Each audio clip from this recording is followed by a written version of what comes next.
لله نحمده ونستعينه ونستغفره ونؤمن به ونتوكل عليه ونعوذ بالله من شرور أنفسنا ومن سيئات أعمالنا من يهده الله فلا مضل له ومن يضلل فلا هادي له ونشهد أن لا إله إلا الله وحده لا شريك له ونشهد أن سيدنا ومولانا محمدا عبده ورسوله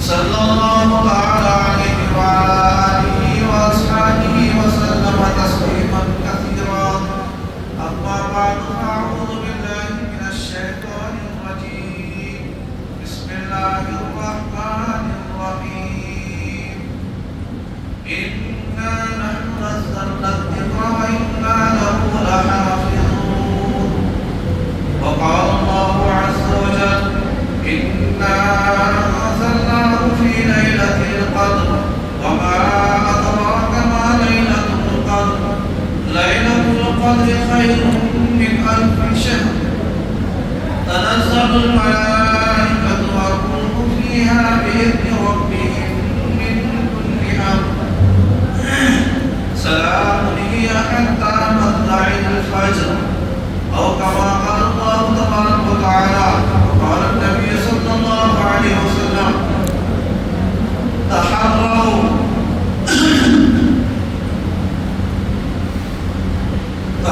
في البدر یعنی رمضان کے آخر عشرے کے اندر فطر کو تلاش کیا اس کو شب قدر کو تلاش کرو. محترم بزرگ اور دوستوں، آج ہم نے قرآن کریم کو مکمل سن کیا ہے. یہ اللہ تبارک و تعالیٰ کی بہت بڑی عظیم نعمت ہے. اللہ تبارک و تعالیٰ کی بہت بڑی امانت ہے. ہم اور آپ اس کو سمجھتے نہیں ہیں. دنیا کی ساری کتابوں کا ماخذ اور منبع سرچشمہ یہی قرآن کریم ہے. یہی قرآن کریم سے سارے علوم ایجاد ہوئے ہیں. یہ سارے علوم کا خزانہ ہے قرآن کریم. اس کی عظمت کو ہم نہیں جانتے. جو لوگ اس کی گہرائیوں کے اندر اترتے ہیں، اس کا عمیق مطالعہ کرتے ہیں اور اس طریقے سے اس کو اپنے دل کے اندر اتارتے ہیں، انہیں یہ بات سمجھ میں آتی ہے کہ قرآن کریم کیسی کتاب ہے اور کیسا نبی کریم صلی اللہ علیہ وسلم کا معجزہ ہے.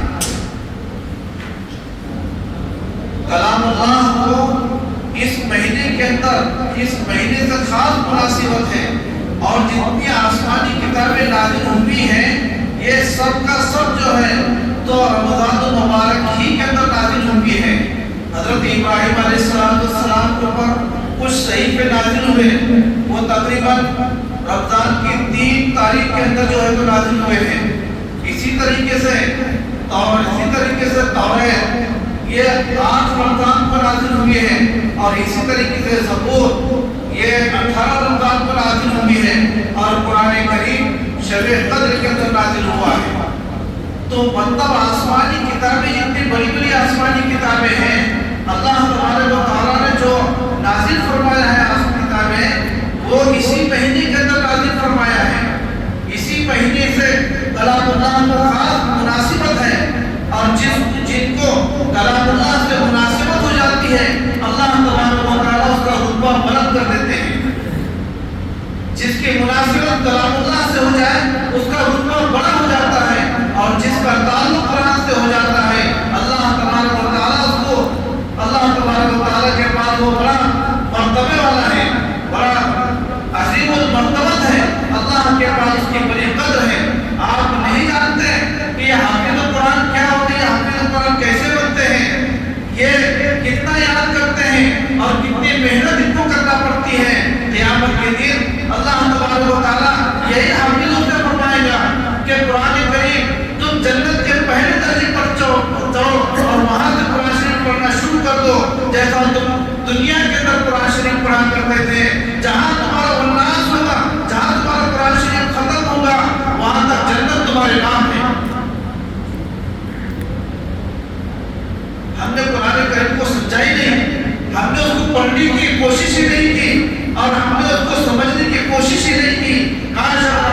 شریف کو سمجھنے کی کوشش کرتے ہیں تو میرا اور آپ کی زندگی کے اندر ایک انقلاب آتا ہے۔ ہم دنیا کے اندر خار نہیں ہوتے، وہ معزز سے زمانے میں مسلمان ہو کر اور تم خار ہوئے تاریخ قرآن ہو کر تم نے کیا سمجھا ہے قرآن کریم کو؟ مولانا حنیف صاحب شیخ الحدیث رحمۃ اللہ علیہ یہ اپنے بیان میں قرآن کریم کے تعلق سے فرماتے تھے کہ اللہ نے اپنی رحمت سے عنایت کر تجھ کو قرآن، اللہ نے اپنی رحمت سے عنایت کر تجھ کو قرآن محفوظ رکھ، اس کو سینے میں یہ علم نہیں ہے کھونے کا۔ قرآن پہ جب تو عامل تھا دنیا میں حکومت تیری تھی، غفلت کا یہ سلا تجھ کو ملا قرآن سے غافل ہونے کا۔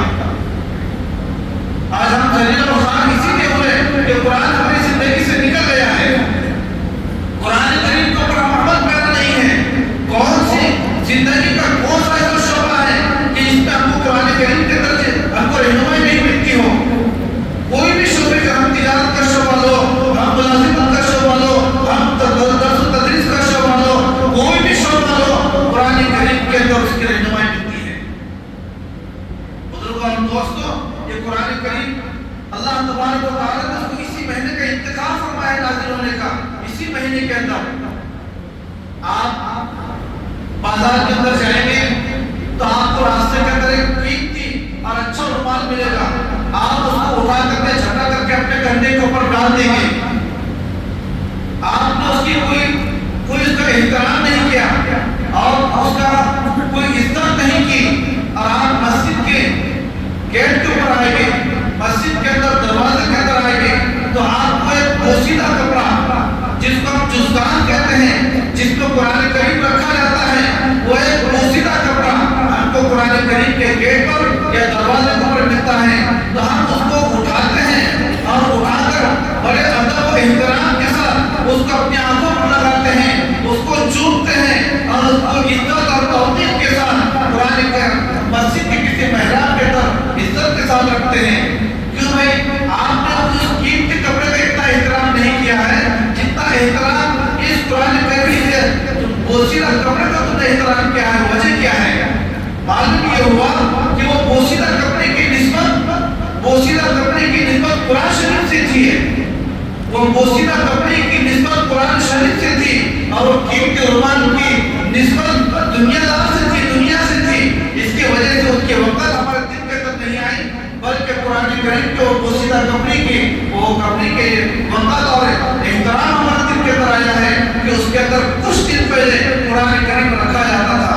معلوم یہ ہوا کہ جس کی نسبت قرآن کریم سے ہو جاتی ہے اللہ تبارک و تعالیٰ کے پاس اس کا بڑا مقام ہو جاتا ہے، دنیا والوں کے اندر بھی اس کی عزت ہو جاتی ہے۔ آپ بولو بزرگوں دوستوں، جس کے سینے کے اندر قرآن کریم آیا وہ سینہ سب سے افضل ہو گیا۔ جس رات جس مہینے کے اندر قرآن کریم نازل ہوا وہ مہینہ سب سے افضل ہو گیا، اور جس شب کے اندر قرآن کریم نازل ہوا وہ شبینہ سب سے افضل ہو گیا ہے۔ تو ہوا نہیں ہوا۔ اور اسی طریقے سے بزرگوں اور دوستوں، یہ جو رات ہے لیلۃ القدر، اس کو عظمت کس سے ملی ہے؟ اس کو عظمت کس سے ملی ہے؟ اس کو وقار اور احترام کس سے ملا ہے؟ یہ قرآن کریم سے ملا ہے، یہی قرآن کریم سے ملا ہے۔